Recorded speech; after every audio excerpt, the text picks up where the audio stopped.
Isso. É ruim essa luz?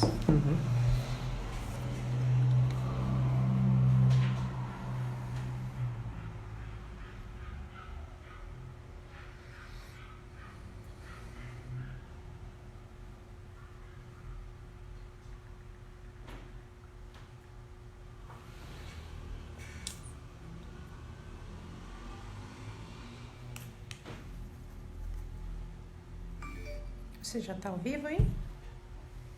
Uhum.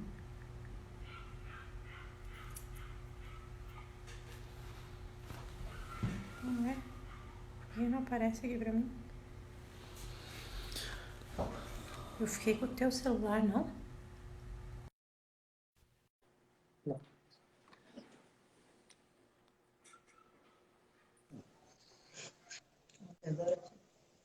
Oi, me ouvindo bem? Sim, boa noite, doutor Como Rogério, vai? tudo bem? Tudo tranquilo. Tá boa a imagem? Para Tudo ti? certo. Pode Ok. chegar mais próximo, eu acho que fica melhor. Oi? Um pouquinho mais próximo, eu acho que fica melhor. Então, peraí. E assim? Aí, tá ótimo, Ok? tá ótimo.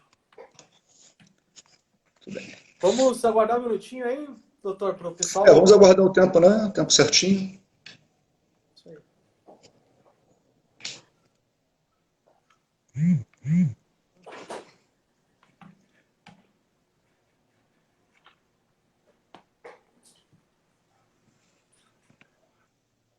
Eu acho que vão ter que trocar de celular. Não tá entrando aqui pra mim. Não tá conectando?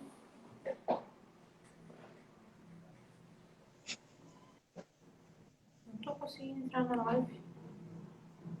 Será que mais gente está com problema? Deixa eu só fixar aqui o conteúdo.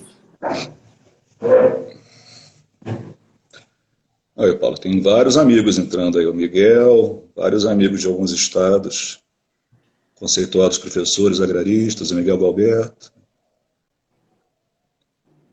Cristiane, outros colegas entrando aí. Muito bom. Como que fixar aqui? Aqui? Entendeu? Comentar? Isso, comenta. Saudade do Pará, né, Miguel? Né? Comente. O Guilherme Medeiros, lá do Rio Grande do Sul. Bons amigos chegando. Isso é muito bom.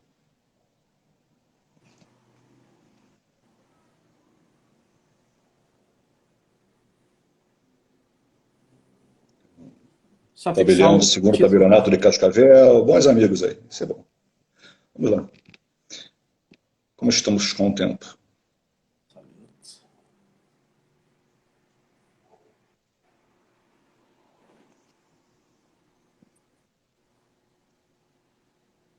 Hoje é origem, né? Publicar? Isso. E agora você tem que fixar. Põe em cima. Aí, fixar. Isso aí. Guilherme, doutor Guilherme, seja bem-vindo. O Guilherme já vai nos convidar para um churrasco, provavelmente. É, Só aguardar. isso aí. Minha mãe também está presente. Uma honra.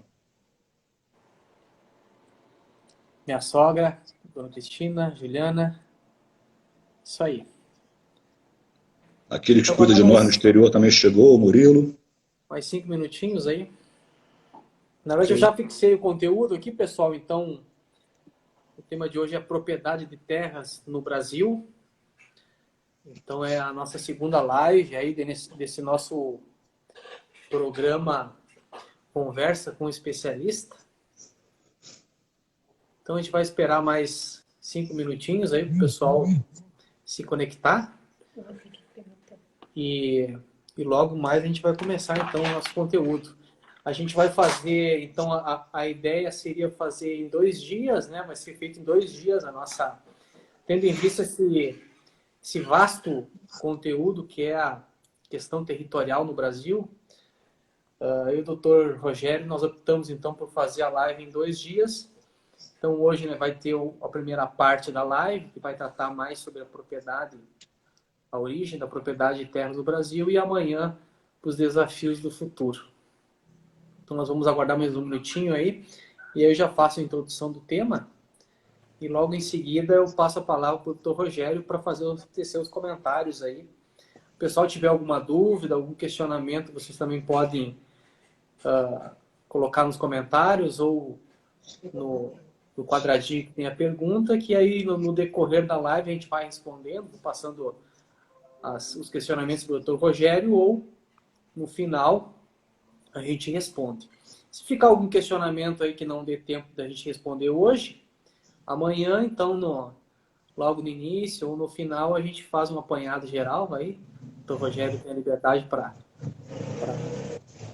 correr aí como preferir, para a gente tentar sanar as principais dúvidas aí desse importante tema aí, que apesar de estar presente muito tempo no Brasil, ainda tem algumas questões para serem solucionadas. Então, basicamente, a ideia é essa. Vou esperar mais um minutinho.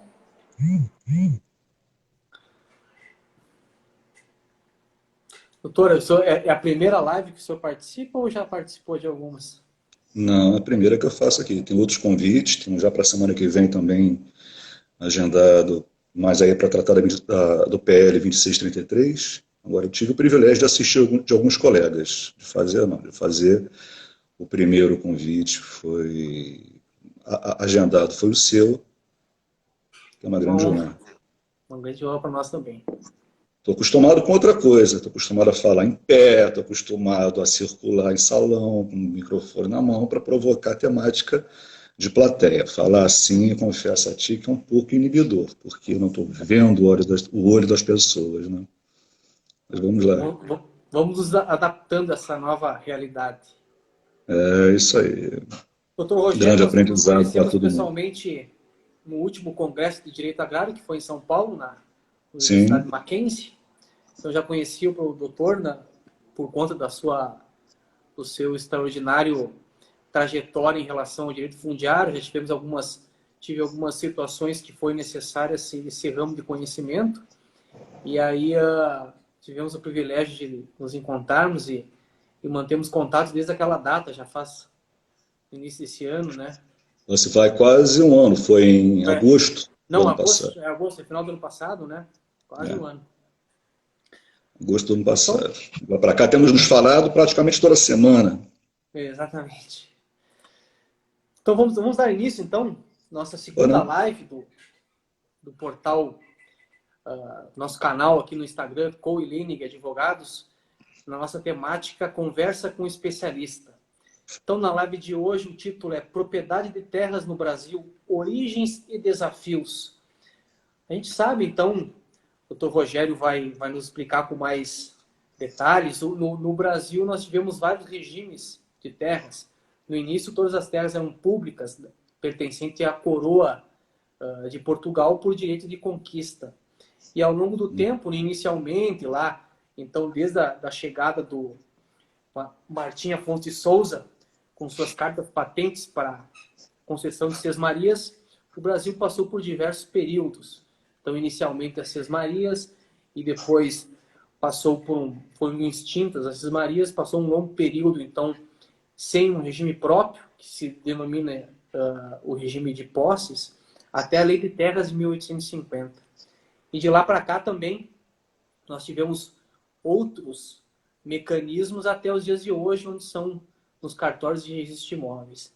Então, para falar sobre a propriedade de terras no Brasil, origens e desafios, hoje nós contamos com a presença do nosso ilustre amigo e defensor público e advogado Rogério Reis de Visati, que pode-se dizer especialista em direito fundiário e que há muitos anos estuda e publica questões sobre a matéria. Ele é autor do livro Grilagens de Terra e da Soberania. É uma obra de 2017 pela editora Imagem Art Studio. Então, eu estou com a obra aqui. Infelizmente, segundo informações, aí já estão esgotadas as obras, mas estamos aguardando a segunda edição. Nessa obra aqui também tive o privilégio de receber com dedicatório do nosso amigo, palestrante. Isso. Então, o doutor Rogério é advogado, defensor público com atuação o Tribunal de Justiça do Rio de Janeiro, STJ e STF. É escritor e membro da Academia Fluminense de Letras e da Academia Brasileira de Letras Agrárias.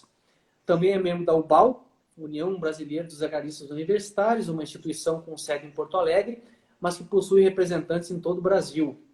E também membro da Comissão de Direito Agrário da OAB do Rio de Janeiro.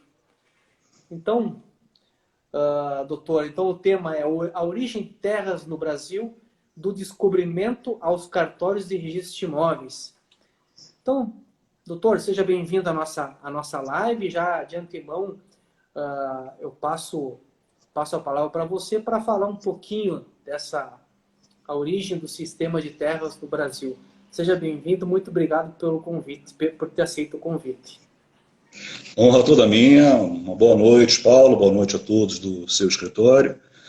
É uma banca de valor e que fez um convite irrecusável. Irrecusável, primeiro, por ter vindo de vocês, segundo, pelo tema, falar sobre um objeto de pesquisa nosso por mais de 20 anos.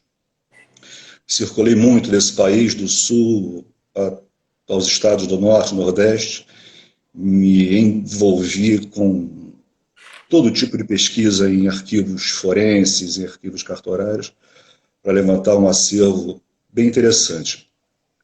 E para falar nessa questão fundiária, a gente tem que envolver um tema que foi o tema central desse trabalho publicado, chamado Grilagem das Terras e da Soberania, e também de um outro livro dele desdobrado, e de vários artigos que sempre fazemos, inclusive recentemente sobre a medida provisória 910 de 2019, chamada pelos jornais de medida provisória da grilagem. Nós temos que entender que esse país continental, imenso, lindo, ele foi oficialmente descoberto em 1500, com a chegada das caravelas portuguesas, mas ele já havia sido repartido entre Portugal e Espanha, o que conhecemos hoje como território do Brasil, 6 anos antes. O Tratado de Tordesilhas antecede em 6 anos ao descobrimento do Brasil. E para que tivesse validade, ele precisou de uma bula papal, precisou de uma aprovação do Papa. E o Papa, à época, ao referendar essa divisão, acabou levando a reações de protesto do rei de França da época. E aí nós tivemos aquilo que nós conhecemos como o desenvolvimento de uma América espanhola e de uma América portuguesa. O português chegou, como se diz nos livros, como caranguejo, ficando à orla, que era muito mais fácil para chegar e fazer a exploração das riquezas, madeira, ouro, etc. E esse intercâmbio era um intercâmbio basicamente exploratório. A rigor, Portugal precisava ocupar essas terras para não perdê-la, não tinha de início muito interesse, e parte para um regime já testado, chamado de capitanias hereditárias. E ao fazê-lo, ele deu atribuições àqueles que nós conhecemos como os donatários dessas capitanias, mas veja, eles não eram proprietários no sentido de domínio e propriedade que os civilistas conhecem. Eles ocupavam como delegatários do rei de Portugal, podiam fazer transmissões de parte dessas áreas, aquilo que nós depois, e o Cláudio Grande, assim que está assistindo, é um especialista e tem livro sobre o regime de Sesmarias, e os sesmeiros eram aqueles que recebiam áreas para explorá-las, mas não recebiam também domínio, porque se aquele detentor da capitania hereditária, proprietário, não poderia transmitir ao sesmeiro mais direito do que tinha. Então, ele também não poderia transmitir propriedade àquele detentor da sesmaria. Ficavam ali naquilo que os civilistas veem como 3 categorias de exercício de fato e de poder sobre uma área: uso, fruição e gozo. Então, ficava mais no sistema do uso e da fruição. Mais adiante, por um documento de 1822, não assinado pelo imperador de Portugal, pelo rei de Portugal, Dom João VI. Quando Dom João VI retorna a Portugal em 1822, José Bonifácio de Andrade e Silva assina a mando do rei a Resolução 71, que põe fim ao regime de sesmarias no país. E ao fazê-lo, encerra ali um regime já testado por Portugal. Veja, Portugal, em certos momentos, não demonstrava a perfeita compreensão dessa imensidão continental que é o país. E daí usava o sistema de sesmarias na Ilha da Madeira e em outros foros de exploração de Portugal para o que nós hoje chamamos de minifúndios, para áreas pequenas. Todavia, isso aqui se aplicou para áreas imensas continentais.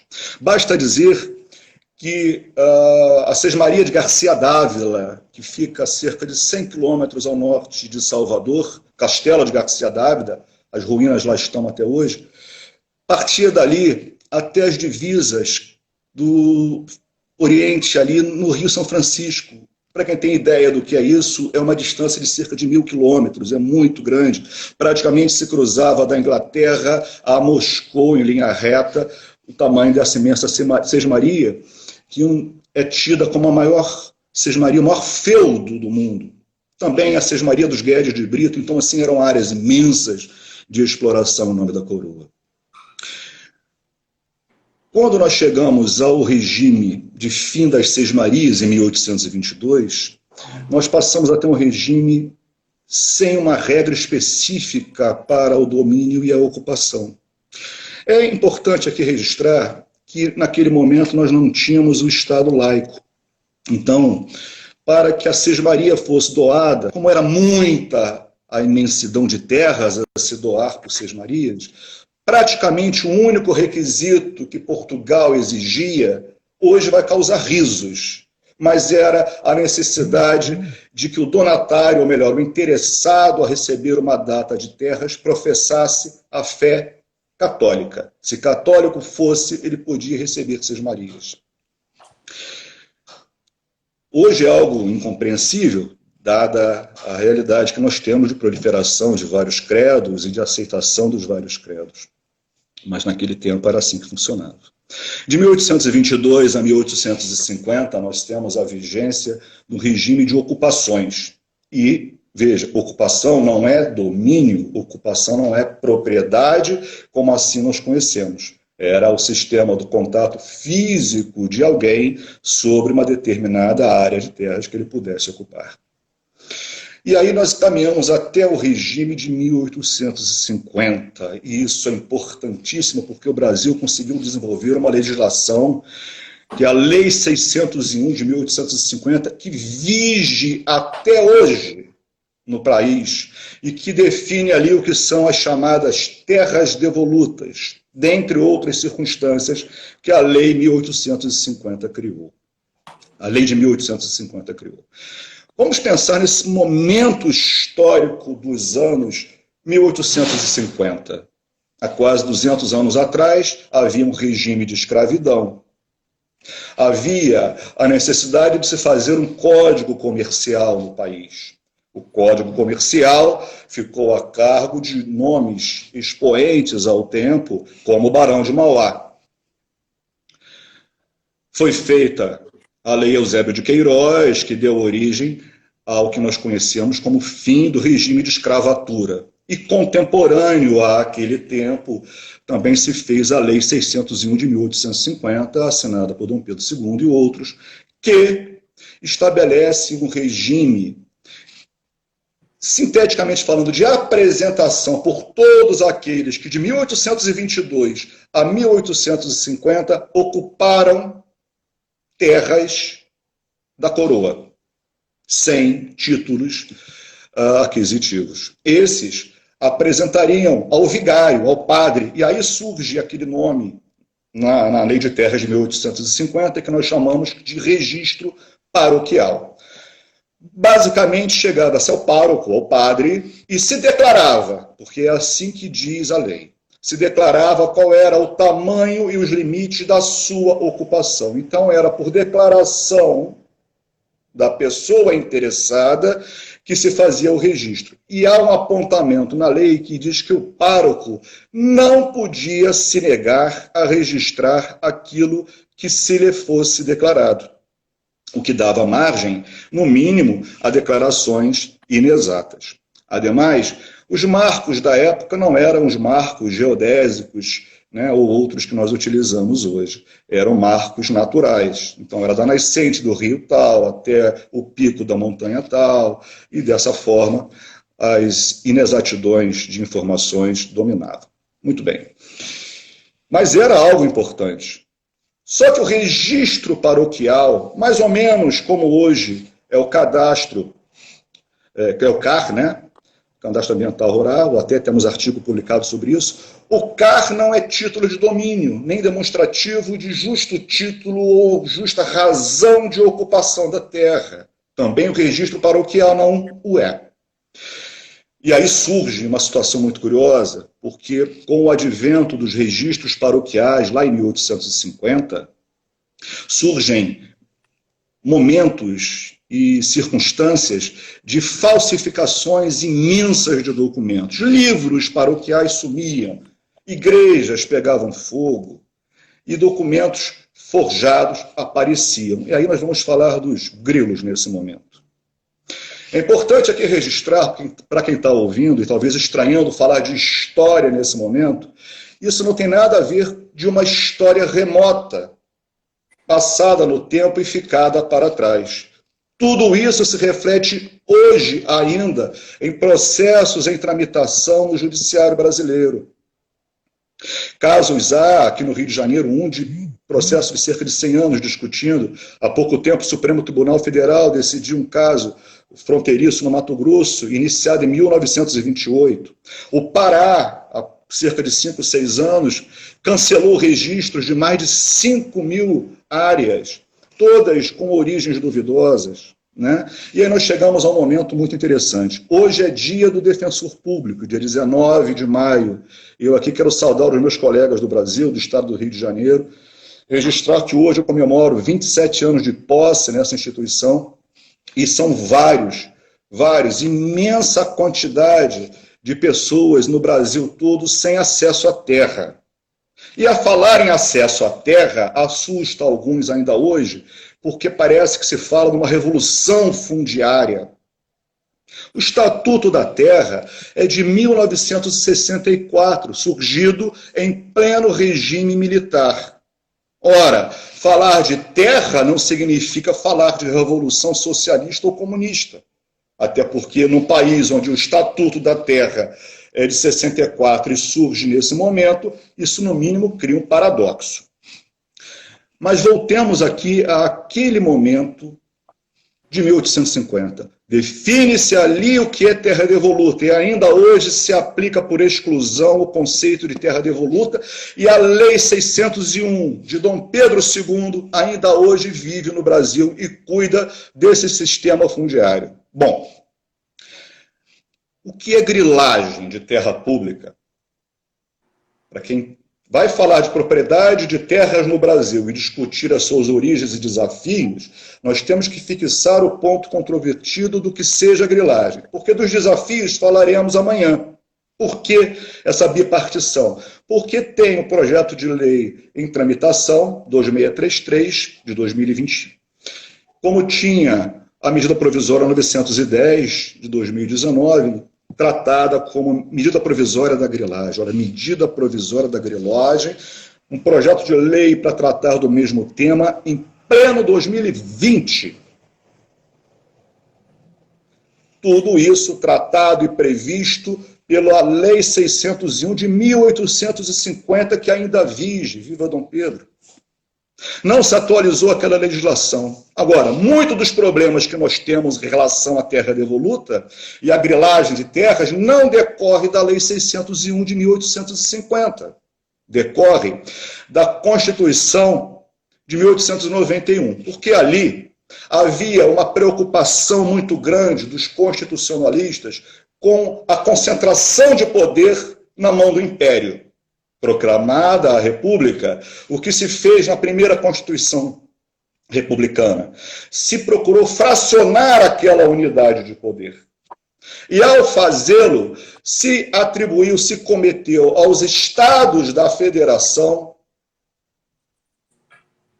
a decisão sobre a destinação daquelas terras devolutas originariamente centralizadas no poder federal, República, dias antes, Império Português.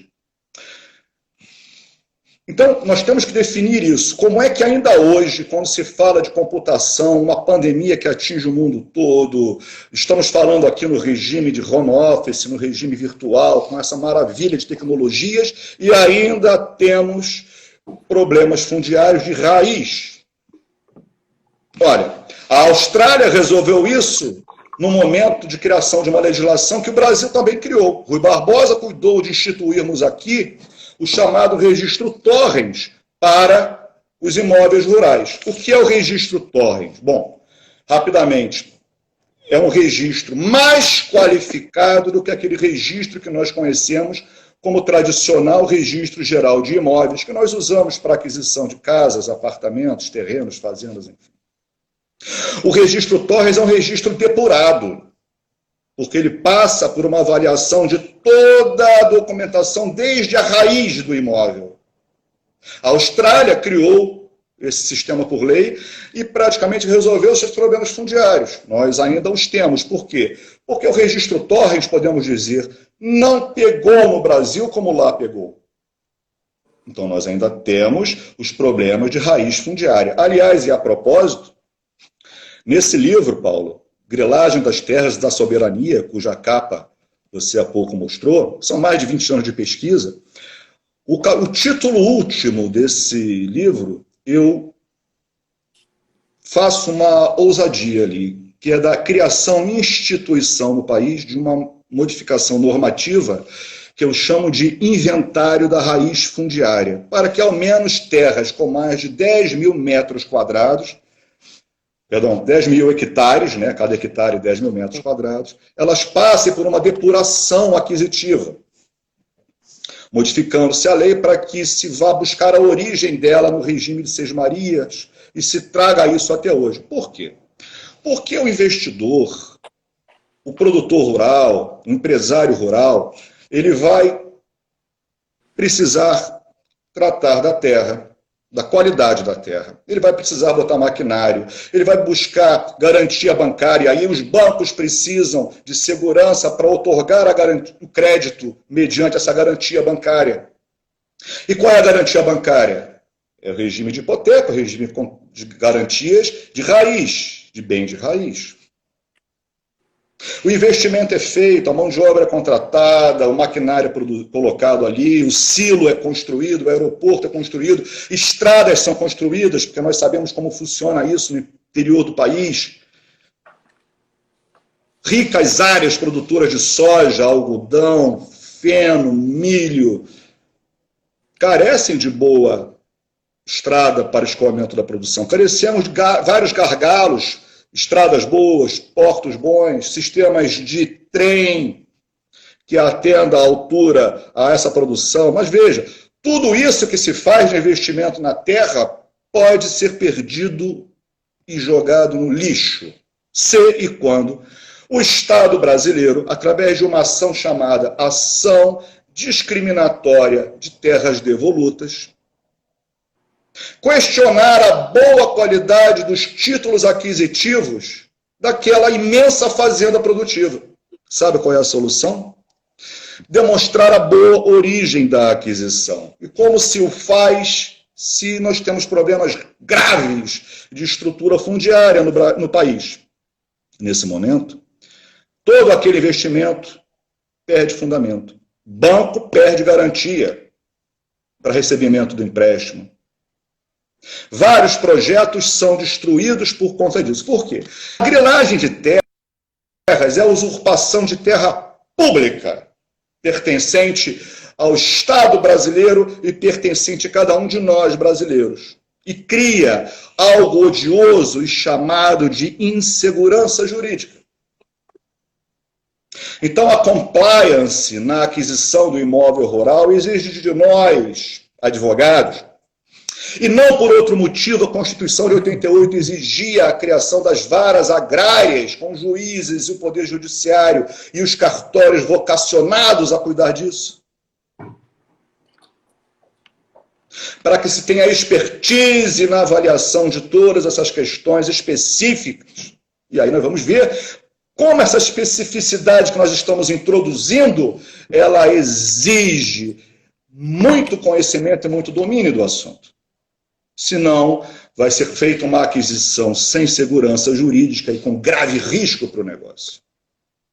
Ninguém quer comprar um lotezinho que seja de 300 metros quadrados e perder depois esse lote. Imagine alguém que compra uma área com 50 a 60 mil hectares, 100 mil hectares, grosseiramente 80 quilômetros de comprimento por 20 quilômetros de largura. Prepare aquilo tudo, faça plantar soja, faça plantar milho e perca tudo. Porque a ação discriminatória de terras devolutas, por ela o Estado brasileiro exige que se demonstre o adquirente da área, a boa origem da sua área. É uma ação para nós da área jurídica que tem pretensão de natureza declaratória e, portanto, uma sentença de natureza declaratória e ela não é sujeita à prescrição. Ora, se não é sujeita à prescrição, a qualquer momento o Estado pode ajuizar a ação discriminatória, criar preventivamente um bloqueio da matrícula imobiliária até que doravante se declare a nulidade. Mas a coisa não é só carecedora de uma ação judicial de natureza discriminatória. Tem uma lei federal de número 6739, de 79, que na tramitação do anteprojeto no Congresso Nacional, um dos deputados que ali votava dizia: esse projeto é de extrema violência, está no anteprojeto. Mas é necessário nesse momento, porque a grilagem de terras tomou só na Bahia, na segunda década, da década de 60 do século passado, de 64, 65 até 67, 6 milhões de hectares. Era o chamado conto de terras na Bahia. O caso era tão grave que o Stanley Selig, que era um americano que vendia terras brasileiras nos Estados Unidos, ele lesou 3 mil americanos, chegou a sentar perante uma audiência pública do Senado americano para explicar como era esse negócio deles com as terras no Brasil. Foram todas anuladas pelo provimento 04 de 81 da Corregedoria Geral de Justiça da Bahia. Houve uma ação penal que tramitou pelo Tribunal Pleno do Estado de Goiás, com condenações apenas bem significativas por conta de grilagem. Casos muito interessantes. E veja, lembra que nós falamos há pouco, Paulo, que o registro Torres é um registro depurado, impossível.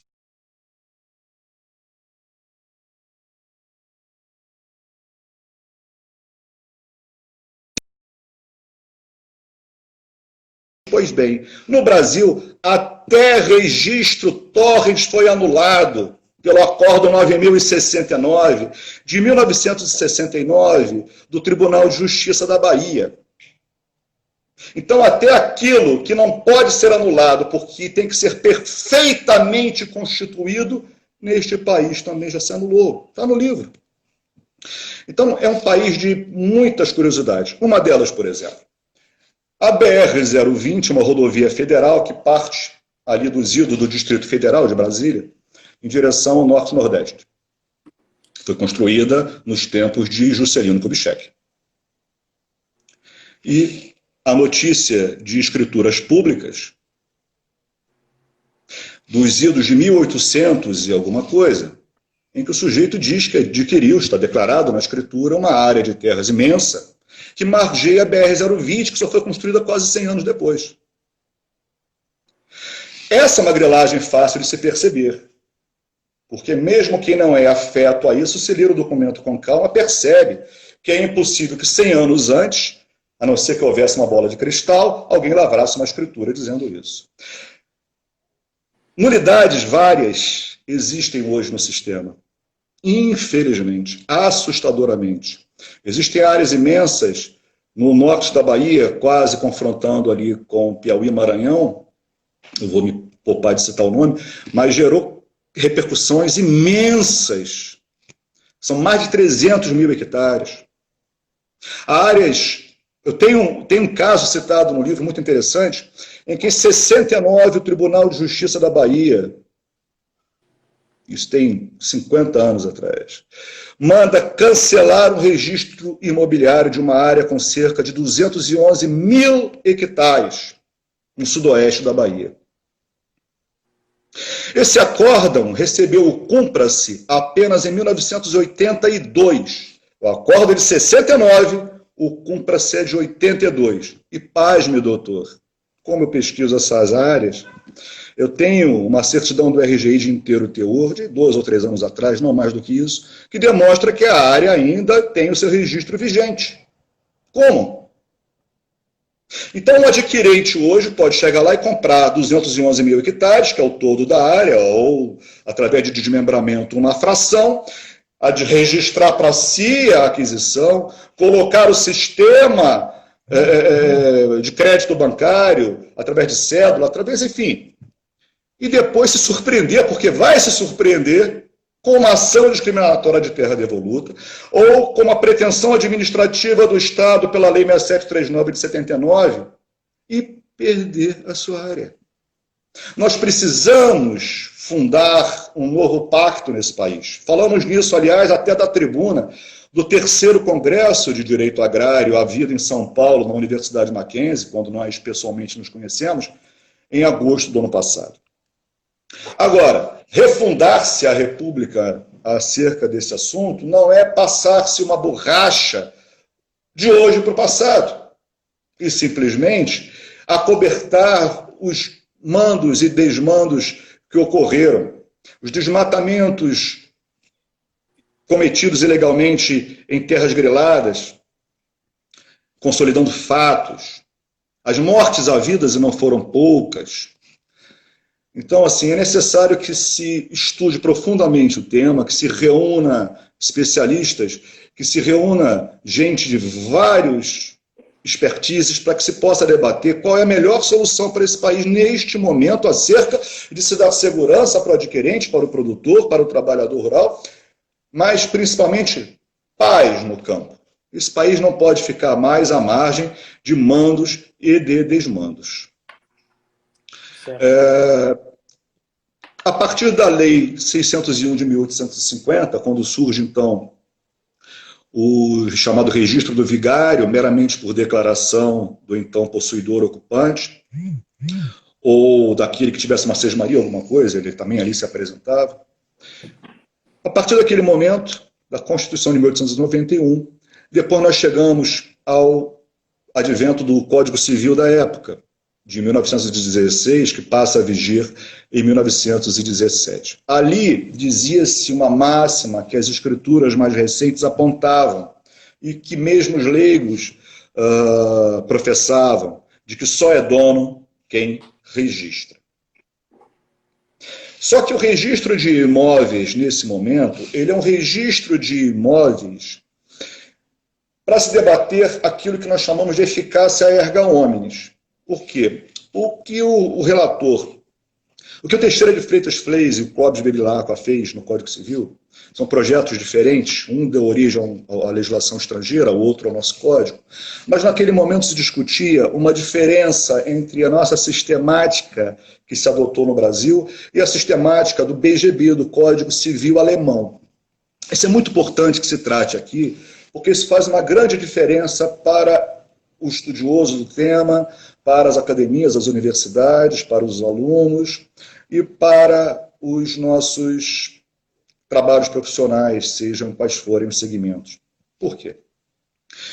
O sistema do Código Civil Brasileiro de 16, e ele se aplica ainda hoje, ele é bipartido. O Código Civil alemão em tripartido.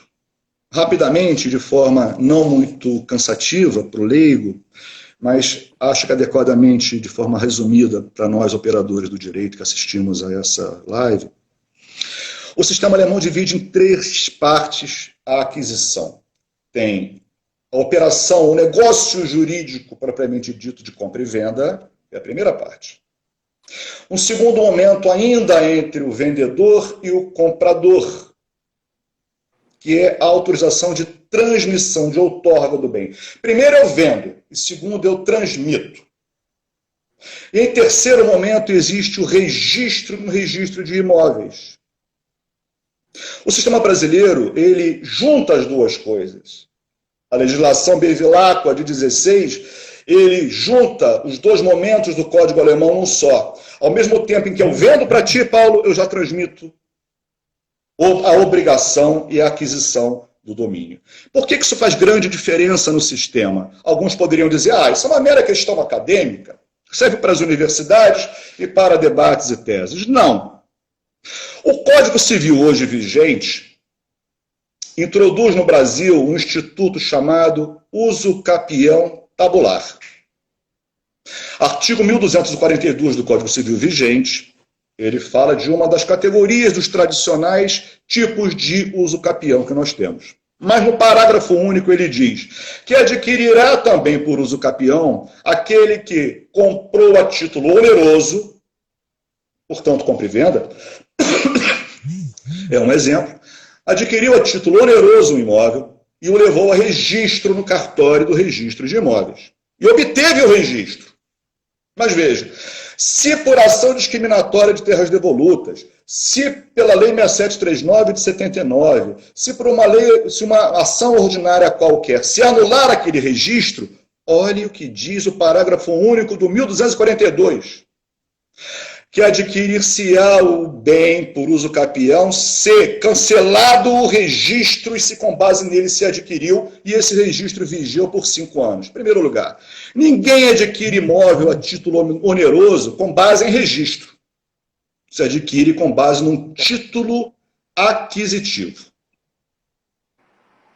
Em segundo lugar, o registro de imóveis no Brasil, ele decorre de uma operação negocial que nós falamos há pouco, em que as duas fases do sistema alemão são unificadas numa só.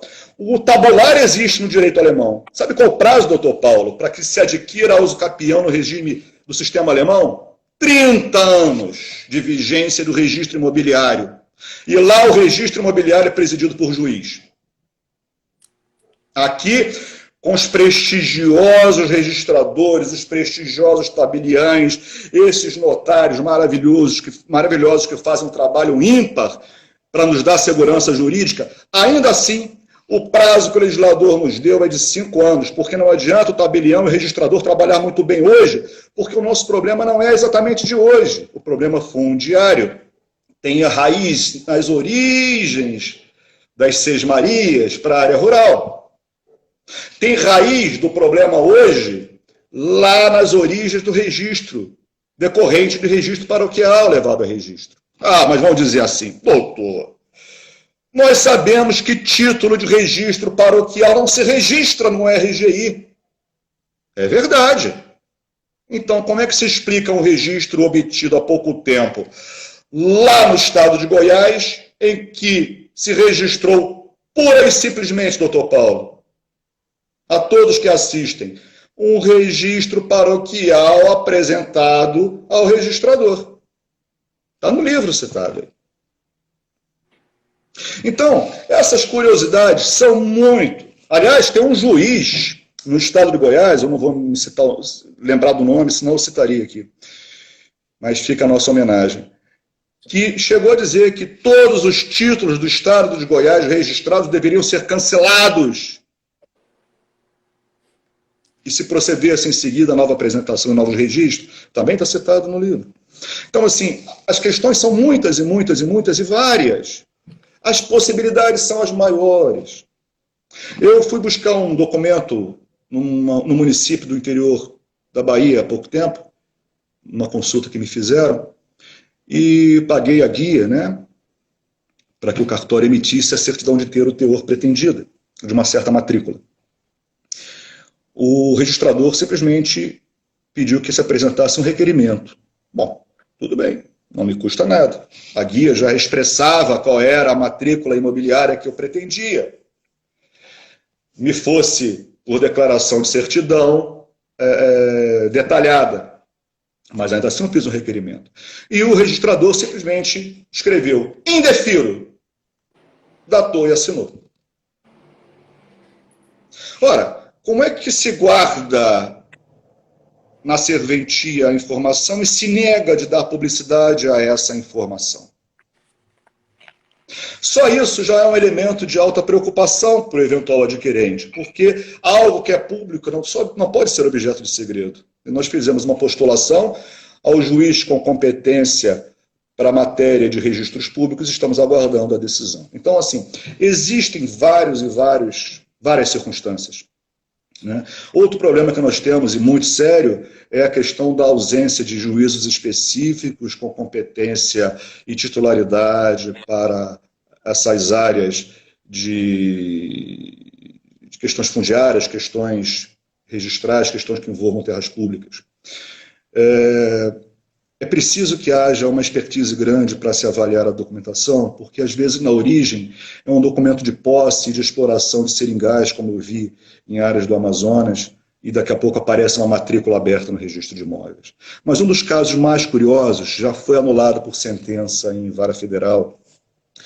Uma construtora, eu vou poupar o nome, adquiriu uma área monstruosa no estado do Pará e conseguiu abrir uma matrícula no cartório do registro de imóveis. Isso é público, notório, está na internet para quem pesquisar. Essa área imensa, cuja matrícula no cartório do registro de imóveis se abriu, se o fez não mediante a apresentação de uma escritura ou de um formal de partilha de um inventário, ou, enfim, documento que nós temos como um documento hábil a transmitir domínio, propriedade ou posse, conforme o caso. O que se apresentou foi uma guia de imposto territorial rural. Eu também não sei nem como se emitiu. Então, alguém conseguiu uma guia de ITR, apresentou-se essa guia de ITR ao cartório do RGI, o cartório abre uma matrícula imobiliária, o Estado, então, teve que ajuizar pretensão judicial, já exitosa por sentença, transitada em julgado, anulando-se o registro daquela área.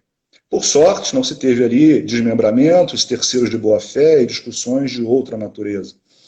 Mas esse é o regime que nós estamos enfrentando ainda hoje no país e é lamentável que ainda se tenha problemas de primeira ordem vinculados às origens das terras, ao que se chama de primeiro capítulo do problema fundiário, vigiando nesse país hoje.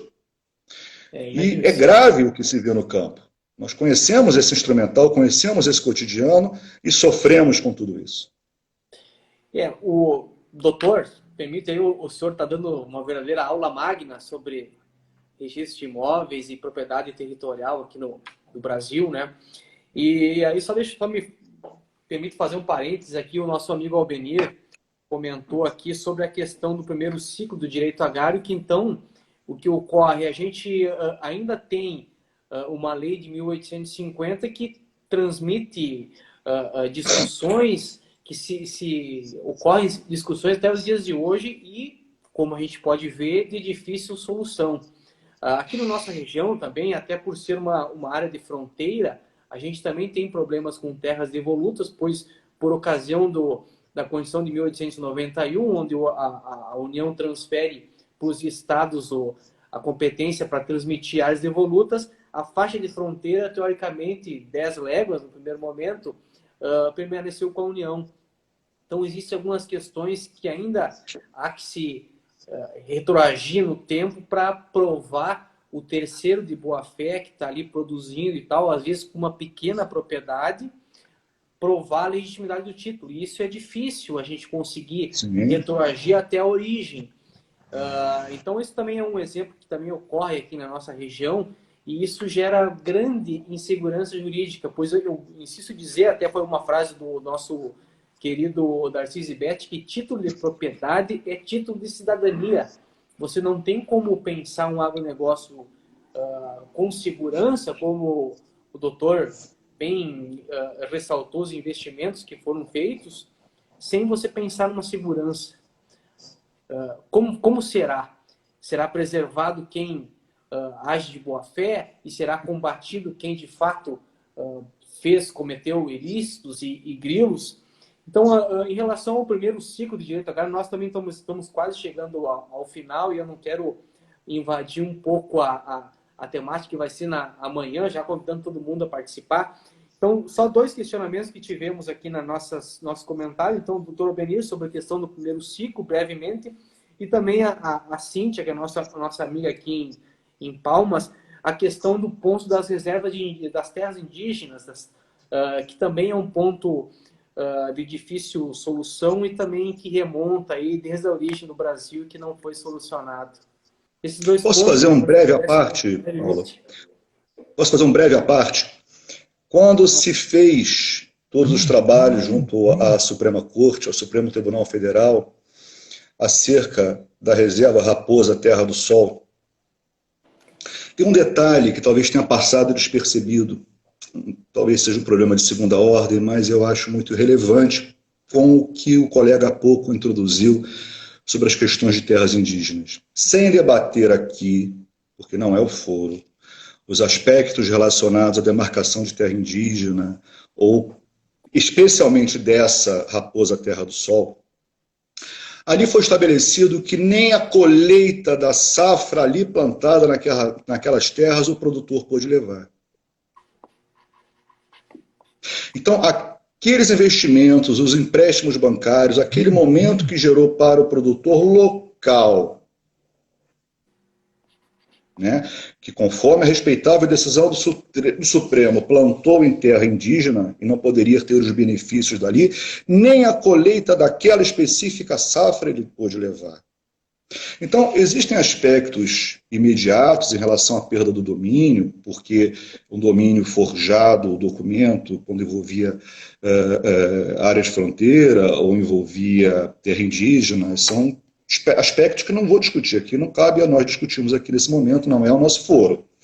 Sim. Todavia, nem a colheita imediata daquela safra específica se pôde levar, e eu acho que isso mereceria uma consideração diferenciada ali, porque havia uma boa-fé específica, havia uma permanência ali há muito tempo, e muitos são e eram descendentes de seringueiros, ou melhor, de homens levados para trabalhar nos seringais pelo Império, no início do século passado, no ciclo da borracha. Então, assim, são coisas que a história viva, não uma história para livro, mas uma história viva, nos puxa a orelha hoje. Nós precisamos considerar todo o contexto para que nós possamos avançar. Não tem como nós acharmos que poderíamos refundar aspectos da República de hoje para frente. Essa história é viva e nos adverte diariamente das causas e consequências de tudo isso. Doutor, deixa eu saudar também o professor Albenir, e o doutor Zibete também está nos prestigiando aqui. Seja bem-vindo. Amanhã, então, já convidando. Também um outro questionamento aqui que nos foi posto em relação a terras quilombolas. Também eu acho que é um assunto complexo. Quem sabe, no outro momento, a gente poderia discutir isso. Mas também é um assunto de aspecto fundiário, Sim. que também é muito antigo e não está totalmente resolvido no Brasil e acaba gerando conflitos. Doutor, nós temos alguns minutos aí. Eu não sei se a gente vai conseguir responder todos os questionamentos, mas fica então o convite para amanhã. Então a gente, todo mundo no comparecer, que a gente vai trazer assuntos um pouco mais contemporâneos, então, digamos assim. E eu também gostaria de passar então a palavra para o doutor Rogério, aí, que faça as considerações finais. Mais algum ponto que queira debater, fique à vontade, até para a gente não correr o risco de cair a conexão. Já agradeço todos os 36, quase 40 pessoas aqui que nos acompanharam. Então, é um motivo de grande satisfação aí a gente ouvir os ensinamentos do Dr. Rogério, que foi, como digo, uma verdadeira aula magna sobre propriedade de terras no Brasil.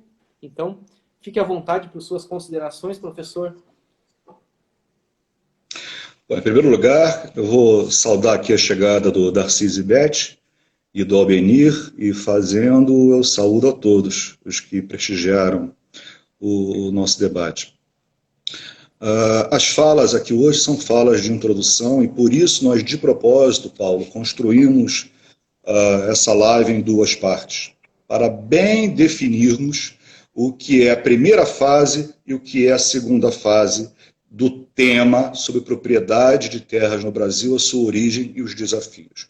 Hoje nós tratamos daquilo que seria os problemas de origem, os problemas de raiz, e queremos crer que de hoje para amanhã essas palavras, esses pontos abordados possam ser nos nossos cérebros mais sedimentados, para que amanhã nós tenhamos a habilidade e condições de discutirmos os desafios contemporâneos e aqueles que lançaremos para o futuro. Porque eu estou cansado de ouvir dizer que o Brasil é o país do futuro. Esse futuro não chega nunca. Parece até essa história de pico do Covid-19, que o pico era em março, o pico virou em abril, já virou maio. A gente precisa ter o controle desse tempo, ter o controle dessa gestão e ter o controle da soberania nacional sobre tudo isso que é nosso. Isso aí, muito obrigado mais uma vez. Nós vamos colocar então o nosso e-mail aqui nos comentários. E aí que alguém tiver algum questionamento, até para a gente abrir essa via de diálogo, para aí a gente responder amanhã, doutor. Não sei se fica bom para o senhor, de repente, se tiver algum questionamento aí para a gente debater. E então mantenhamos o convite aí para amanhã às 18 horas, então nesse mesmo local. Vamos debater sobre os desafios e algumas alternativas para a gente solucionar esse nosso problema fundiário no Brasil. Uma honra. E fico à disposição de todos aí que se apresentem dúvidas ou questionamentos ou perguntas para que nós possamos amanhã enfrentá-las, espero que satisfatoriamente. E é bom que nos provoque, que nós possamos questionarmos-nos também em relação aos nossos conceitos, porque é só assim avançaremos. Né? Água parada cria limo. Então, vamos criar movimentos por um progresso real e efetivo desse país e segurança nessa legislação. Muito obrigado a todos. Paulo, muito obrigado. Obrigado, Ana, a todos vocês aí. Uma honra. Muito obrigado, doutor. Um abraço. Tchau, tchau. Tu colocou ali, né? Eu coloquei só...